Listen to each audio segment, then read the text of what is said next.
Kenaikan harga bawang merah dan bawang putih di awal bulan Ramadan diakui oleh Dinas Perdagangan Kota Makassar.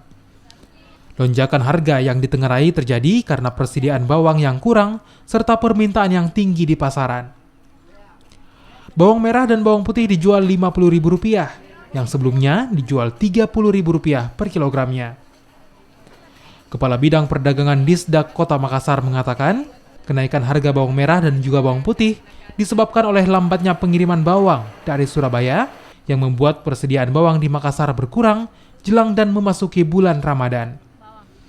Untuk mencegah lonjakan harga, Dinas Perdagangan meminta distributor segera menyalurkan persediaan bawang merah dan juga bawang putih agar lonjakan harga bisa ditekan. Gudang-gudang tempat penyimpanan barangnya mereka kami temukan, ternyata ada distributornya di Jalan Mesir Raya itu baru kemarin masuk. Bawang putihnya itu dari Surabaya. Berkurang memang Kak stoknya atau bagaimana? Ya, minggu-minggu kemarin memang berkurang waktu mau masuk bulan puasa, tetapi kemarin hari Selasa itu barangnya sudah masuk berapa ton itu. Selain bawang, harga ayam potong juga menjadi sorotan.